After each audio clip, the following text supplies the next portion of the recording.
एक बात बोलूं। वैसे तो हम सभी बहुत सारी चीज़ों के बारे में सोचते हैं। कुछ न कुछ तो हम हमेशा सोचते ही रहते हैं। लेकिन एक सवाल जो मेरे भी दिमाग में आया था जब मेरी उम्र लगभग 20 साल थी। हालांकि इस सवाल को मेरे दिमाग में आने में काफ़ी टाइम लग गया। ये सवाल मेरे मन में 14-15 साल की उम्र में ही आ जाना चाहिए था। खैर कोई नहीं। वो कहते हैं ना, जो होता है अच्छे के लिए ही होता है। वो सवाल था कि हम कौन हैं, कहाँ हैं और हम इस यूनिवर्स में क्यों हैं। वैसे तो मैं इस सवाल का जवाब सीधे सीधे भी दे सकता हूँ, लेकिन अगर आप इन सवालों के जवाब दिल से महसूस करोगे तो शायद आप लोग इस दुनिया को एक अलग ही नज़रिए से देखना शुरू कर दोगे। तो सबसे पहले बात करते हैं हम कौन हैं। मैं यहाँ पे रिलीजियस पॉइंट ऑफ व्यू से बात नहीं करने वाला हूँ। मैं बात करने वाला हूँ साइंटिफिकली हु वी आर। आपको पता होगा, मैंने लास्ट वीडियो में बात की थी कि हमारे आज के इस मॉडर्न वर्ल्ड की शुरुआत होती है बिग बैंग से, जो कि आज से लगभग 13.8 अरब साल पहले हुआ था। उसके करीब 900 करोड़ साल के बाद लाइफ की उत्पत्ति होती है इस पृथ्वी पर, और आज हम सभी लोग उसी लाइफ फॉर्मेशन के इवोल्यूशन का ही रिजल्ट है। वैसे अगर देखा जाए तो हम लोग ट्रिलियंस ऑफ सेल से मिलकर बने हुए हैं, और हमारे अलावा दूसरी स्पीसीज भी सेल से ही मिलकर बनी हुई हैं। कुछ सिंगल सेल से तो कुछ बिलियंस और ट्रिलियंस सेल से। हमें ज़िंदा रहने के लिए एनर्जी की ज़रूरत पड़ती है, और वो मिलती है हमें खाने से।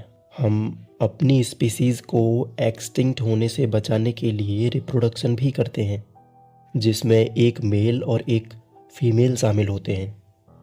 हमारे अंदर इमोशंस भी हैं, जिनकी वजह से हमारा मूड भी बदलता रहता है। कभी हम खुशी महसूस करते हैं तो कभी दुख, तो कभी हमें डर का भी एहसास होता है। कुछ लोग जानबूझकर इन इमोशंस के साथ खिलवाड़ भी करते हैं। क्यों, सही कहा ना? चलो, ये तो एक मजाक की बात हो गई। आप सोचिए, और क्या दिखता है आपको अपने आप में जो सब में कॉमन है।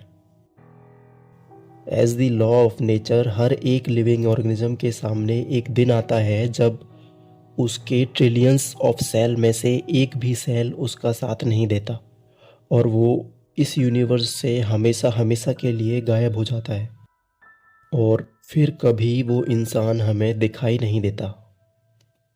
धीरे धीरे वो इंसान हमारे मन से भी गायब हो जाता है, जो किसी समय हमारे लिए सब कुछ होता था।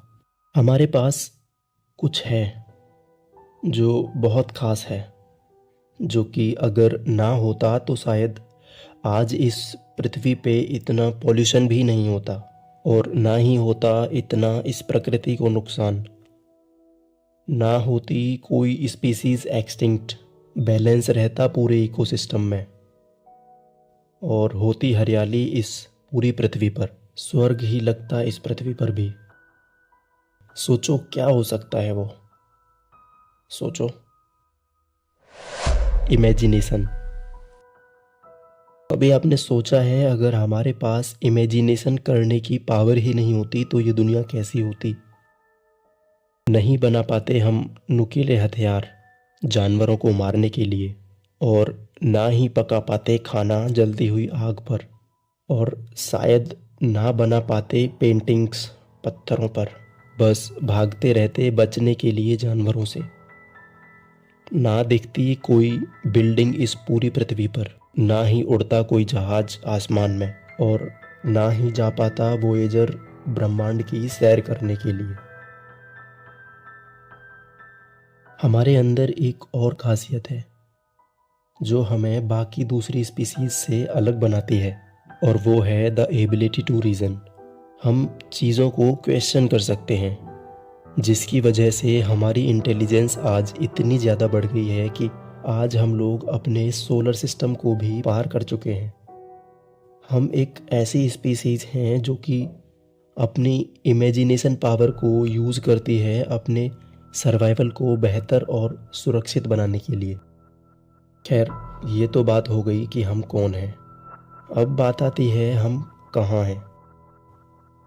हम एक ऐसी जगह पे मौजूद हैं जहाँ से अपने चारों तरफ देखने पर सिर्फ गैलेक्सीज और तारे ही दिखाई देते हैं, और तारे भी इतने जितने कि इस पूरी पृथ्वी पर धूल के कण भी नहीं।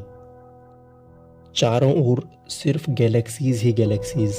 लगभग 2 लाख करोड़ से भी ज़्यादा गैलेक्सीज मौजूद हैं हमारे चारों ओर, और हर एक गैलेक्सी में लगभग 10 करोड़ से भी ज़्यादा तारे हैं। हर एक तारा अपने साथ अमूमन 1 से 2 प्लैनेट अपने साथ लिए हुए हैं।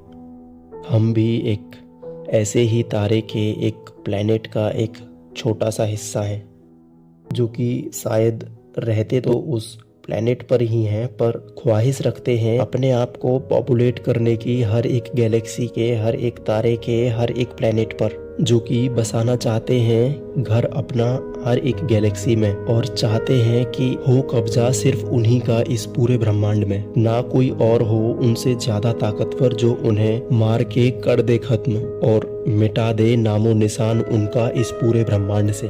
तभी तो भागते हैं हम इतनी तेजी से साइंस की ओर। हम टॉपिक से दूर निकल आए शायद। तो कहाँ थे हम? हाँ, याद आया, गैलेक्सी। हम समुद्र में रहने वाली उस छोटी मछली की तरह हैं जिसे अपने चारों ओर देखने पर सिर्फ पानी ही पानी दिखता है। इस बात से बिल्कुल अनजान और बेफिक्र कि समुद्र में एक बड़ी मछली भी है जो कि कर रही है तलाश किसी को बचाने को अपनी स्पीसीज को एक्सटिंक्ट होने से। पता उसको भी नहीं कि समुद्र आखिर है कितना बड़ा, बस बढ़ रही है लगातार आगे उस छोटी सी मछली की तरह ही, सिर्फ इसी उम्मीद में कि शायद खोज लेगी एक दिन अपना अस्तित्व, वो एक दिन जान लेगी है कौन वो और क्यों है इस इतने विशाल समुद्र में। अब बारी आती है आखिरी सवाल की, हम यहाँ क्यों हैं? तो इसका जवाब मुझे भी नहीं पता। हम भी उसी मछली की तरह हैं जो कि सिर्फ इसी उम्मीद में आगे बढ़ रही है और दौड़ रही है कि एक दिन वो इस विशाल समुद्र को पार कर लेगी और अपने आप को पहचानेगी कि आखिर क्यों थी वो फंसी हुई इस समुद्र में और क्या था मकसद उसका इस विशाल समुद्र में रहने का।